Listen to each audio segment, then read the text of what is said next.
What happens when a family with zero RV experience decides to leave it all behind and build a life on the road together? Stay tuned to hear their story. Welcome to RV Out West. I'm your host, Brooks. My Family of Four's base camp is located in the beautiful Pacific Northwest, and our RV adventures radiate out from there. Please grab a mug of coffee and join us as we discuss RVing around the American West. From sweet camping spots, gear and equipment, to tips and tricks, we've got you covered. We are RV Out West. Hello, friends. This is episode 200, and we made it. I'm so excited to share this episode with all of you. When I started this show back in the heart of the COVID pandemic lockdown, I was looking for a podcast to listen to myself that was all about RV travel right here in the Pacific Northwest. Sure, I could find episodes from other podcasters who had been to the upper left corner here in the United States, but they also mostly talked about the same stuff: Olympic National Park, Rainier, North Cascades, Crater Lake, and the Oregon coast, and not from the lens of someone from this area. That gap is what inspired me to start my own show. I wasn't sure if people would tune in and listen, but I just turned on the mic and went for it. I've since learned that most podcasts suffer from a thing called pod fade, and only 3.4% of podcasts ever make it to the 200 episode mark. Yet, here we are. If this happens to be your first RV Out West episode, welcome. I'm so happy you are here. If you've been a long-time listener from the beginning, thank you for being on this journey with me over the last 5 years. And if you have only recently started tuning in every Monday, thank you. I am so glad you tune in and listen as well. Each of you inspire me to continue to give up hours of my week to research episode idea, guests who will bring you value for your RV travels, and of course, all the scripting, editing, post-production, recording, and social media it takes to keep this show moving down the road. I am beyond honored that you tune in and listen every week, and for that, I thank you. I want you to know that I deeply appreciate you very much. Let's talk about this tattoo. We hit the mark of 200 episodes, and I'm a man of my word. This Thursday, I'm going in to get this monumental occasion permanently marked in ink on my body. A while back, I asked you all to chime in on social media with ideas for what you think I should get to signify this huge milestone, and you shared some pretty epic ideas. But now it's happening. I will be doing a reveal of the art this coming Thursday night around 7 p.m. Pacific Standard Time, or so, depending on how long this appointment takes. So if you're not yet following the show on social media, you're going to want to. You can find the links right there in the podcast episode description, and go ahead, click them, and give us a follow. And one more thing I'm excited to share before we jump into this amazing conversation with the Sotos. I'd like to take a moment to introduce one of our newest sponsors of the show, Scenic Washington. They have a fantastic website that highlights all the scenic highways and byways that are available to all of us right here in Washington State. They produce a map and guidebook that you can easily keep in your RV or tow vehicle to help you find those more off the interstate type of destinations. The best part is their map and guidebook is absolutely free. I'll have a link in the show notes as well as in the podcast description, so if you'd like to get their free guidebook and map, you can easily do that. They will ship it right to you. We've had them on the show before, so if you're curious as to who they are and would like to learn more about them, please go back into the episode archives and listen to episode number 92, Discover the Beauty of Washington State's Scenic Byways. I will also have a link in the show notes. 5 years ago, in a campground in Pennsylvania, I met a couple on what was literally their very first night of full-time RV living. No experience, no long history of camping, no real idea of what they were getting themselves into. They had simply decided to take a leap and jump in with both feet. That couple was Edwin and Jessely Soto, better known on social media as From the Hatch. From the moment you meet them, There's something magnetic about them. They're warm, genuine, easy to talk to, and the kind of people who somehow feel like close friends almost instantly. What's funny is that over the years, I've probably only spent a total of 2 days with them in person. But that friendship never faded. Through phone calls, texts, and staying connected across miles and time zones, we've continued to follow each other's journeys through life and on the road. I am so excited to finally have them join us here on RV Out West for a very honest, raw, and heartfelt conversation about why they chose this lifestyle, what they've learned along the way, and some incredible stories from their years of full-time travel. In fact, there was so much to talk about, this became a 2-part conversation. Without further ado, I'd like to welcome Edwin and Jessely to RV Out West. Thank you both so much for joining us here for this very special 200th episode. Thanks for having us. Yeah, you guys, thanks so much. And I'm really excited to have you guys on, especially for episode 200. It's such a special episode for me. I can't believe I've been doing this for 5 years. I can't believe that I've known you guys now since 2022, I think was the first time when we met in that campground. That's right. That's correct. Yeah. So let's jump right into it. When I first met you guys on that very first night, as you being first-time full-timers, there was this sense of stepping into the unknown. What was happening in your life right before that moment? Oh, you want to take this one? No, go ahead. You do it. Well, I mean, for us, we were empty nesters, which was huge. Our son was going off to college. We were ready for a drastic life change. We had a tough time during the pandemic, and we lost our living grandparents that we had at the time. So that was really difficult. So we had, all our grandparents passed away, and it made us kind of reflect on things.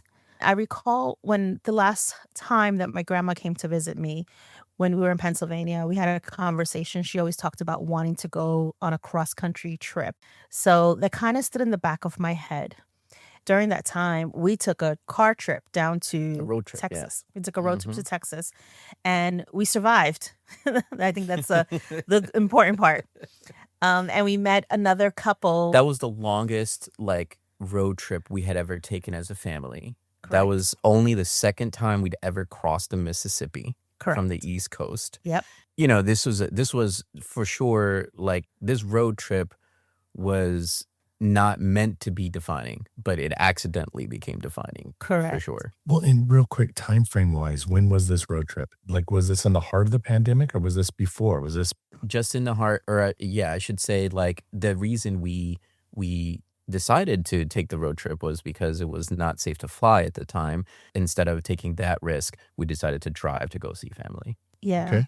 And that was just the safest way to keep everyone safe at the time. So we took 3 weeks, and we went through Nashville all the way down to Texas, to Austin, Dallas area, and back.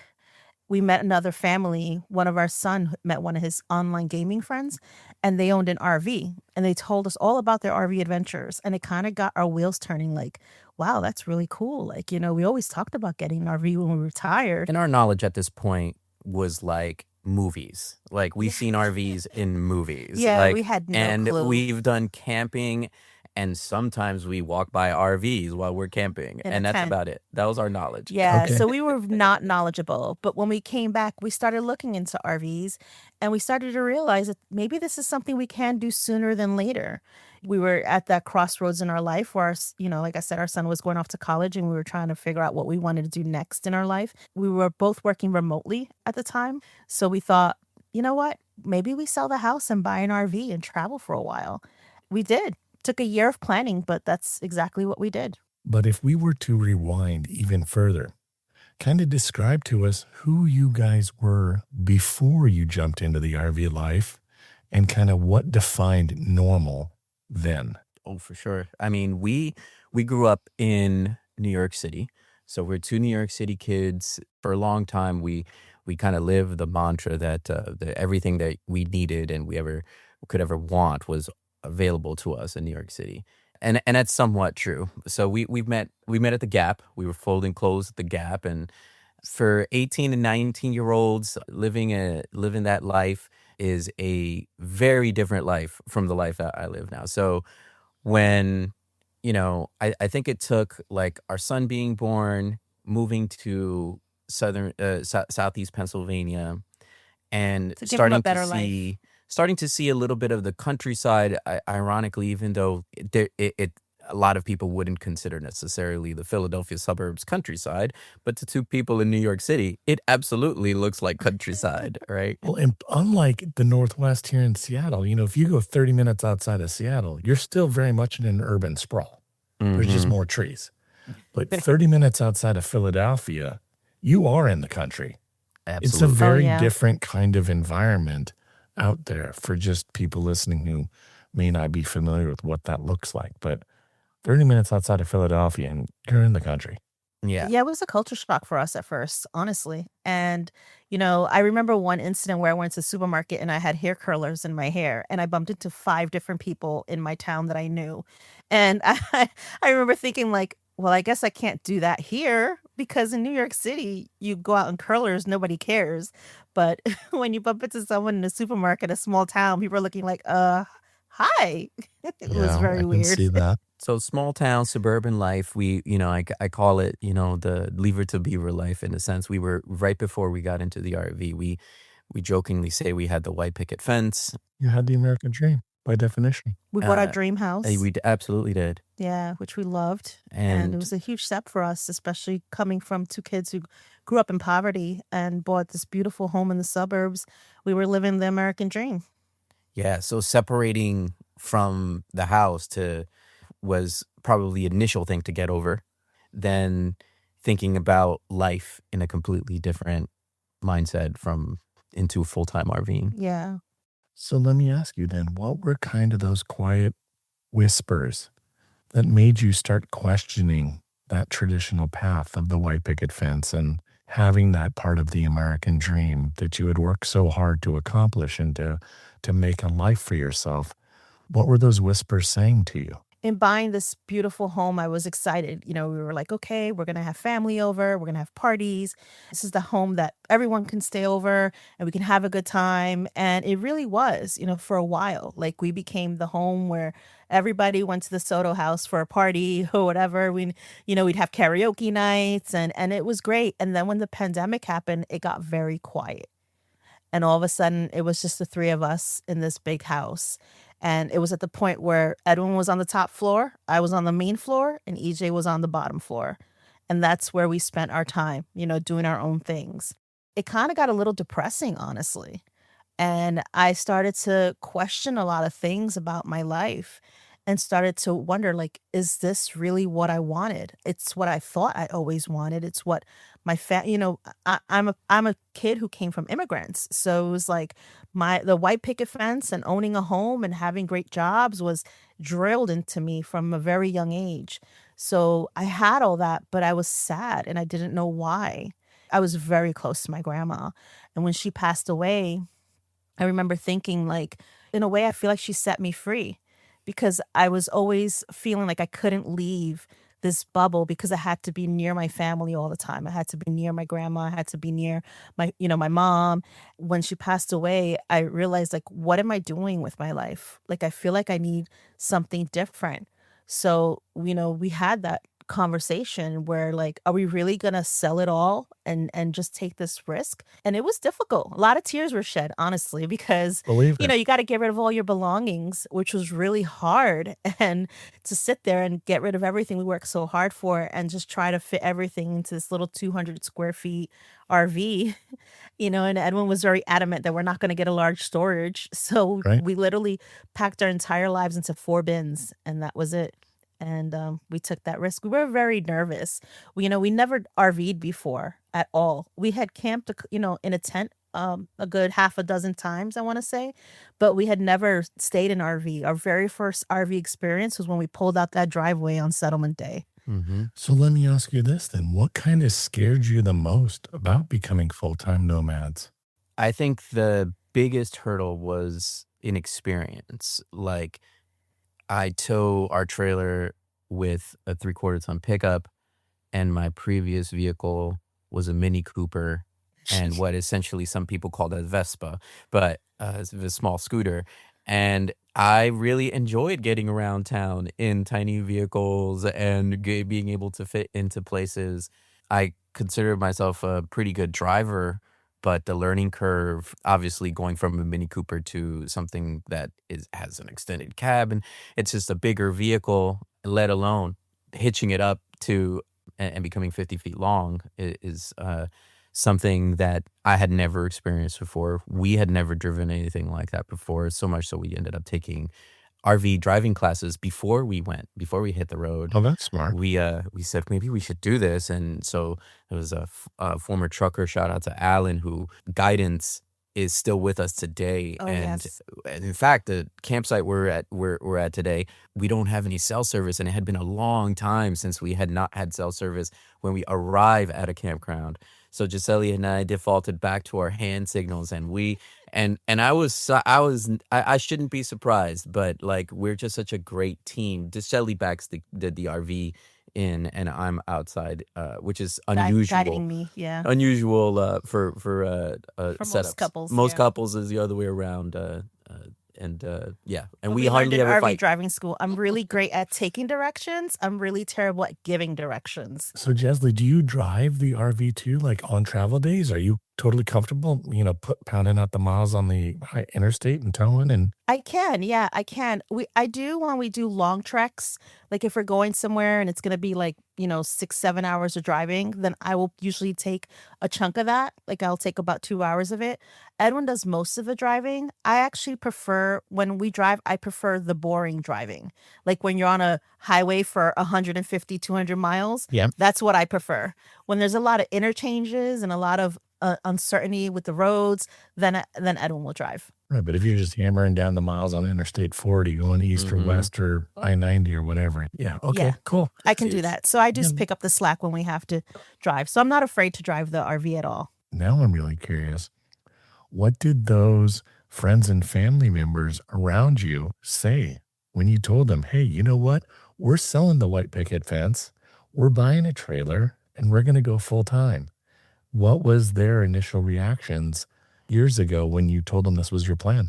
I mean, I have to say that not just family, friends, coworkers, I mean, everybody in our lives, I would say that a good majority still don't understand why we've chose to do this Yeah. until we start sending them photos of where we are Or invite them. or invite them and they experience it for themselves. A lot of people find themselves resetting Yeah. themselves. They kind of come to see us, and even if it's for a few hours, they're like, just kind of hanging out here in this campground or has just relaxed me. And said, yeah, well, I think that's kind of why we keep trying to figure out ways to stay doing this, is because it really brings us this type of peace or joy to discover new places and to meet new people. And the quiet is great. Like one point I picked up my mom from the airport when she was coming to travel. We were going to Palm Springs. I told her when I picked her up, I said, well, I have a confession. We're not going straight to Palm Springs. She's like, what do you mean? I'm like, we're going to go camping at Joshua Tree. Surprise. And we literally drove her to boondocking spot outside of Joshua Tree. She thought we were nuts. And she was like, I don't hike. I don't know you guys are nuts. And we took her, and I will tell you that she still talks about how that was one of the best trips she ever took. Like it forced her to unplug. She absolutely loved it. She's taking And selfies she on was taking rocks. selfies on rocks. Like she was the ultimate tourist. But Absolutely. she absolutely loved it. And she said, okay, Jessely, I get it. And you know what's interesting? Joshua Tree is like Earth's natural jungle gym. It's I so don't have true. any rock climbing experience, but you go there and I just want to scramble on the rocks and go see what I can do. Like it's just It's like a magical. jump. Same. I don't like rock climbing, and the next thing you know, I find myself doing exactly that. When Yeah. like I don't like heights generally, but like next thing you know, I'm looking around and it just invites you to Yeah. go explore. Edwin and Jessely have shared their why and how their family and friends have eventually come to understand and even appreciate their decision to live a nomadic life on the road. So let's take a brief pause and hear a word from our newest sponsor, Scenic Washington. Discover all 29 of Washington State's scenic byways with Scenic Washington's 2026 guidebook and map, packed with route details and must-see stops. Best of all, it's free. Pick up one at visitor centers all across the state or at scenicwa.com. You can also click the link right there in this episode's podcast description. So order yours today. What are you waiting for? Start planning your next adventure. Coming up now, Edwin and Jessely share how years of adventure have shaped them, not just as a couple, but as a family. So let's pick right up where we left off. So transitioning after that first night that I met you guys in the campground to you taking off on your own adventures after you guys kind of got situated and settled and figuring out the systems for your trailer, did it immediately feel like freedom? Or did it take time to settle into that identity of being on the road? I don't know. I think we feel differently about this. Maybe I think I felt initially a freedom of being able to see things and do things that I had never done before. I could be wrong, but I think it took you a little longer to kind of settle it into nomad life and It did. It adopt it. did. I think when we first started traveling, I was so like, we need to go here, we need to go here, we need to go here, we need to go here. Like I was so set on that schedule, and I didn't really take enough time to enjoy the places Mhm. we were at. And that has changed over time. Now I think I was just so determined to hit as many places as I wanted to hit that I had never gone to before. So I Right. had this like wish list. I want to go here. I want to go here. And now I definitely embrace the slower pace. And I think it's been so much better and a lot less stressful that we now decide to travel at this slower pace. Absolutely. Yeah, we kind of end up I feel like we take it all in, and we do realize that like visiting a place a second time or a different time of year does change your perspective on what that place is like. And I think the most common question we get is, where do you think you'll settle down? And I find that to be one of the most interesting questions, because every time I'm somewhere, I find myself itching to see what else is out there as Right. well. And so I think I really truly have or have that nomadic spirit to I don't really feel like settling down. I feel like my place is finding the places I like and enjoy, and either visiting them again or finding new places. Mm-hmm. Right, exactly. Have there been breakdowns, mechanical, emotional, or relational, that's tested you guys the most Ooh, since yeah. you've done this lifestyle? All of the above. Yeah. I mean, one of the first things we did, I'll be honest, when we decided to move into an RV, we went to therapy.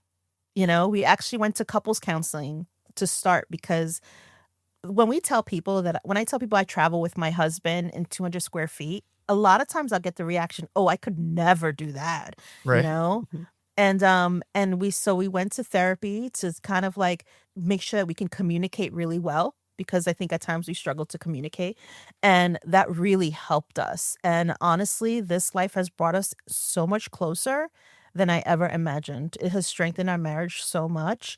So from that perspective, I think it's been really good from the emotional perspective. Yeah. To add to the relationship side with our son, like our son ended up having to leave school due to medical reasons, and Correct. he had to be with us in the RV for over a year. So I think our relationship strengthened with him as well in a different way. We also got to show him parts of the country that neither of us have ever seen before. And Yeah. heck, one of my favorite memories is in Joshua Tree with EJ doing the Mastodon Peak hike. I think I've got a photo of him standing triumphantly looking over, The peak the with peak his with with his his stick held walking high. stick held high and all that. And Nice. that was that was not something that was not a memory that I think that we would have had back east. And there was an incident when we were in Capitol Reef where we went for Memorial Day. This was at the beginning when he first joined us, where we were just fighting all weekend and we were just at each other's throats. There was no cell service. The Starlink wasn't working. Everybody was miserable. It was hot. We were boondocking. And Edwin went for a walk and disappeared for like a few hours because he wanted to go on a hike. But then he realized there was no cell service. And if something happened, no one would find him. So he came back.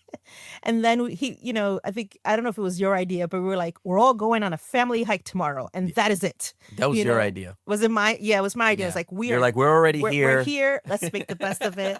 We're going on this hike. And we all grumpily went. We all grumpily went. We each filled up a water bottle and we went on this hike. And we underestimated this hike. A very short hike. It was a 2-mile round trip hike. It should have been easy, but it was in a canyon and it got very hot inside the canyon. And at some point, we ran out of water and Edwin was feeling dehydrated. So EJ said, Mom, Dad, you stay here. I'm going to go ahead and go get some water because we had water in the car. So he went to go get water. We started slowly walking back. But when he came back, at some point we missed each other. So because we arrived back at the trailhead, we never saw him. There. Yeah, we never saw him. So we started to panic. I started to panic. Yeah, And of course. so I'm walking. I got Edwin water, and then I'm walking back down the canyon, yelling his name, and it echoes through the entire canyon.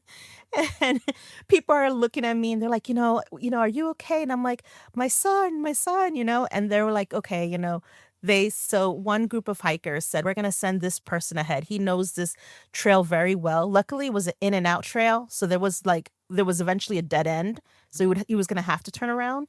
And, our son, at the time had a really big afro. So it was kind of easy to identify him. Right. I was like, if you see a kid with a big afro, they're like, oh yeah, I did see a kid with an afro. I'm like, that's our kid. And they went and they found him and got him back and all was well. And I was crying and it was all emotional. And I think after that, we all hugged and we got over it. And then we didn't fight again. No, that's for wonderful. Months. We got along and I think it was what we needed to get out of our system, that little scare. But, I learned very quickly that a bottle of water is not enough for a 2-mile hike. You need more than that. I left enough water behind just so we could have this moment. I set this all up. You set it all up, right? So that was hard. And then as for breakdowns, we have been pretty fortunate, knock on wood, to not break down on the road. But we definitely have had some incidents at campgrounds. Well, Okay. Unfortunately, we had a scooter stolen from us at one campground. Yeah. We were at a Cracker Barrel once and we got sideswiped overnight. And our entire trailer had a giant damaged our water heater. Damaged. Cost $20,000 worth of damage. Yeah, that was quite the insurance claim. The thing that I know, one thing that I definitely feared, when we got on the road, one big fear that I still have, is getting a flat. As silly as that sounds, because I've got 8 tires now, and so flats are like a part of life if you're Yeah, a totally. full-time RVer. We had not had one yet in 4 years. Somehow I've narrowly escaped some of this, and we've driven some 60,000 plus miles likely. And now, to be fair, I'm pretty You're a meticulous stickler. Yeah, with you are when things. it comes to checks. Yeah, so Yeah, as well as you should be, especially with your tires. Absolutely. Oh yeah. So we just 2 weeks ago, we arrived at a campground, and I had checked our tires before we left for that trip. And when we arrived, I noticed that one of the outer walls had a gash on it, and I went, "Whoa!" I was like, "I think we've narrowly escaped a tire blowout. If we drove for 100 more miles or something, we might be without a tire here." So for the first time ever, I had to get AAA to come loosen it out of there, but we changed the tire to the spare, and then we got it. We were already at the campground, and then we got it. We got it replaced, and then I had to jack up the trailer and put the spare on. That was the first time I ever had to do anything like that on the trailer, which was really cool. We were really proud of ourselves. And it still has 4 tires, and we did drive a few hundred miles on it, so Yeah. it's still there. I will say the best $20 purchase I ever did was I was getting ready to go on our trip out to Pennsylvania, and I was at a Harbor Freight like literally 2 days before we were set to shove off. And I bought a 1/2-inch air ratchet for $24. And I was like, oh, you know what? Let me just throw this on the truck. If I got to change a tire, whatever, it'll be handy. And I had to change a trailer tire, and that thing came in handy. My slide broke, and I had to bring the slide in. I know you guys don't have one, but that ratchet, $20. Best purchase I ever bought. I know that this is one of the best purchases you ever bought because I immediately bought a ratchet after you told me when we first met 4.5 years ago. In fact, I have a list of tools that I have that I said this is like the Brooks collection. Okay, like my X Chalks.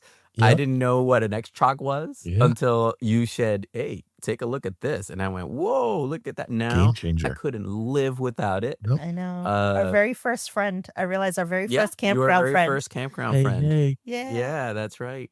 And then when I saw you lifting up your stabilizers with your drill, I went, "Wait, you could do that?" And I And it now blew we my do that. mind. And Yeah. it's And like a now that's $4 like, part. Like I know. it's I great. was like, I couldn't believe it. You told me, you said, "Hey, yeah, you just need one of these." I You said, were our "Okay." very first mentor, I That's right. Oh, realized. well, Absolutely. shucks. Absolutely. Yeah. It's Yeah. awesome. I mean, you made it. I think meeting you was one of what was interesting to me because you were from the Pacific Northwest or are. My brain had to like fathom you taking your RV across the country, and I know we were impressed. that impressed me. I mean, now I've done the cycle myself like 4 times, but but at the time I felt like it gave me the motivation or Yeah, the inspired us. yeah, Good. certainly inspiration. Good. Yeah. Okay, so I want to talk to you guys about your RV because we have not yet talked about your RV. Everybody who knows me knows that your RV is where I want to get to, and it's going to probably be my empty nest RV because right now, right, I still have kids in school and need the bunkhouse, and the slide has that extra space. But I don't really like slides. Sure, I enjoy the interior space that it provides, but every time I push that button, I'm like, is this thing going to break? So, first off, tell us what you live in, and then Sure. why was your decision about choosing that particular brand and what Yep. it is about that model? Okay. We have an Airstream Flying Cloud. It's a 28-foot 27-foot. it's a 28-foot from ball to bumper RV. And the 27 feet comes from the extra little bumper side here. But we also one of the cool things that not all Airstreams have, we also have a hatch in the back that opens up. We decided to get an Airstream reluctantly. It wasn't something that I wanted to invest in. They're a little bit pricier than other RV models. When Jessely was introducing me to Airstreams, I certainly was You not said, a "Oh no, we're not not that buying price that." tag. Nope. Not for me. You know, she put a couple videos on and did a little bit more digging, and I think the one thing that like drove me personally over the edge was hearing that Airstream had been around for 90 years at the time, and 3/4 of their RVs are still running. And that impressed me because I had heard so much about RVs only lasting, 5 years, depending on 10 years. 10 years, depending on how much wear you put on it. And I'm planning on living in this.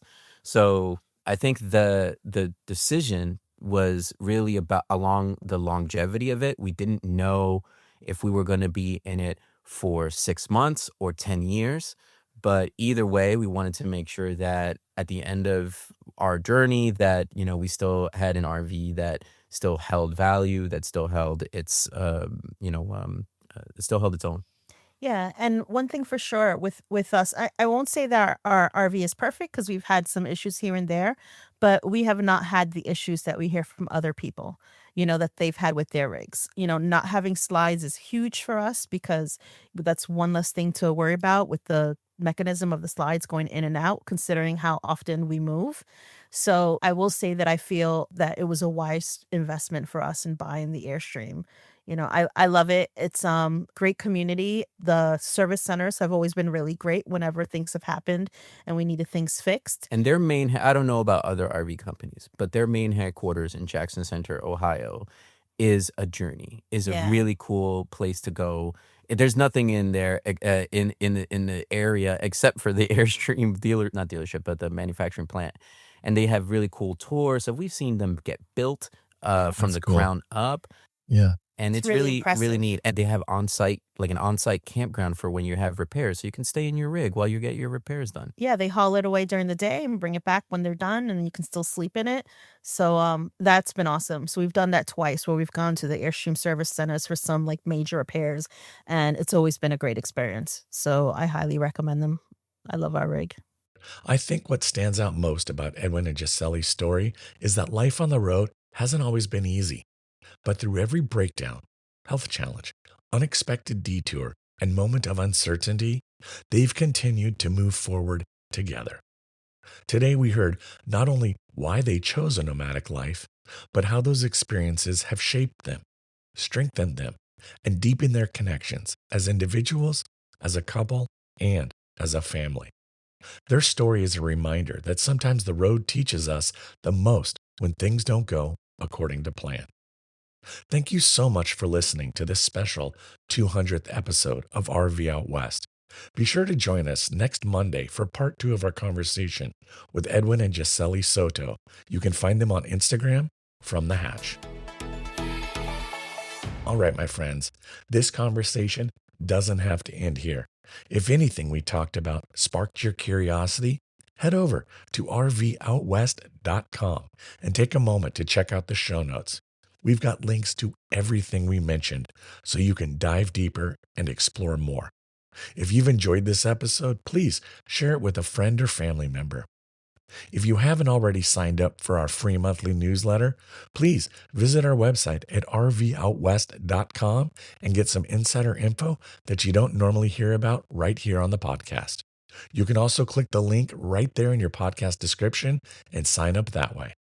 Next week on RV Out West, we're going to continue our conversation with Edwin and Jessely Soto of From the Hatch as we hear about their travels through the Pacific Northwest, how Edwin balances creating music while living full-time on the road, and how they connect all the moving pieces of this lifestyle into something that truly works for their family. Join us next Monday for part 2. Thanks so much for listening to RV Out West. Join us again next week. Please like and subscribe to our podcast on Apple Podcasts or wherever you choose to get your podcasts so you never miss an episode. I sure would appreciate it if you left a rating or a review of the show. Special thanks to Scott Holmes Music for providing us the intro song, We Are One. RV Out West can be found on Instagram and Facebook, where you can interact with us and follow along on our RV adventures around the Pacific Northwest. So get out there, explore, and go see what's beyond the horizon.